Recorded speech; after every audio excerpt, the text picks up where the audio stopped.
Hola, family. Welcome back. Welcome back. Welcome back, y'all. Hello, my name is Gloria. If you are new here, welcome. And if you are returning, welcome back. Welcome back. Welcome back, y'all. I am so excited that you decided to fellowship with me today. Thank you, thank you, thank you. So, today I would like to explore the power of God's grace. Grace is God giving us what we don't deserve, such as salvation, strength, and favor. According to Ephesians chapter 2, verse 8 and 9, for it is by grace you have been saved through faith, and this is not from yourself. It is a gift of God, not by works, so that no one can boast. Grace is God's undeserved favor. This means that salvation isn't something we can earn or deserve. It's given freely because of God's love and mercy. It emphasizes that the entire process of being saved is initiated and completed by God, not us. Faith is how we receive God's grace. It is not about perfect performance, no, but truth in Jesus, believing that in who he is and what he has done. That is through his death and resurrection. God's grace does not always remove the pain, but it sustains us through it. God's power is most clearly seen when we admit our weaknesses and relied on Him. When we stop trying to appear strong on our own, God can show His strength through us. Your weakness does not disqualify you. Romans chapter 5, verse 20 states that the law came in to increase the trespass. But where sin increased, God's grace abounded all the more. God's grace is greater than your sin. The text here implies that the law reveals sin. It makes you aware of what sin is. It also exposes how you fall short of God's standards. But no matter how great your sin, God's grace is greater. Grace never runs out, even for the worst sinner. Isn't that amazing? What a blessing. Hebrews chapter 4, verse 16 reads, let us then approach God's throne of grace with confidence, so that we may receive mercy and find grace to help us in our time of need. You can boldly seek God's grace in every circumstance because, guess what? Jesus represents you before God. How amazing. Because of Jesus, we can come to God boldly, not fearfully.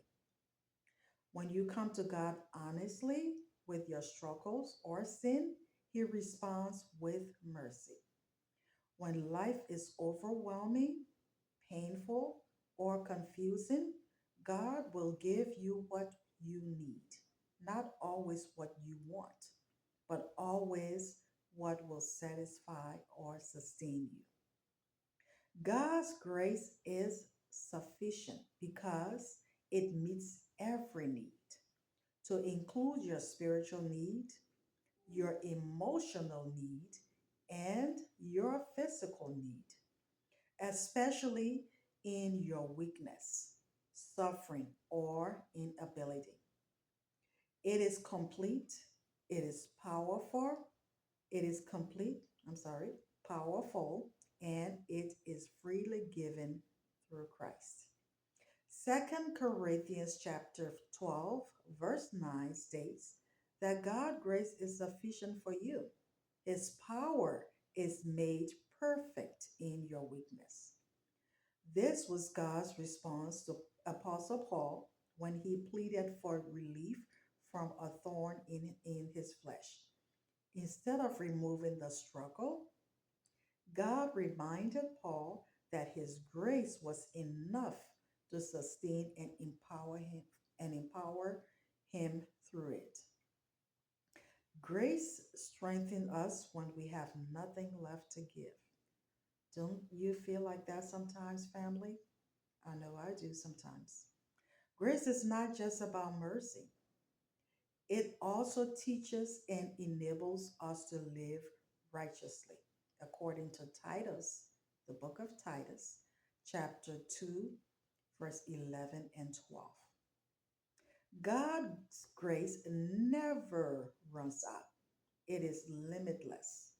There is no circumstance too big for Him to restore. His presence and power is at work in you. It is not dependent on your strength or worthiness, but on His love and faithfulness, which is all you truly need.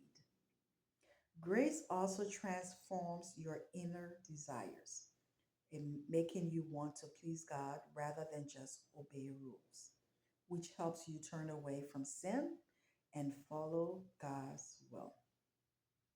Remember, family, that God's grace is always on time when we need it the most. It never runs out. As a child of God, you can always come boldly to Him through Jesus Christ. You are never alone in this journey. He wants you to depend on Him and seek Him whenever you need Him. Whenever, family.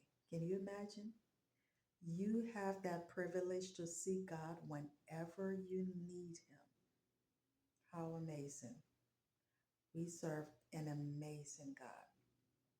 I hope that this topic has been a blessing to you. Please share it with someone and don't forget to subscribe. I see you watching, but you haven't subscribed yet. So don't forget to subscribe. Thanks again for your presence. Blessings to you and your family. And I will see you on the next video. Bye bye.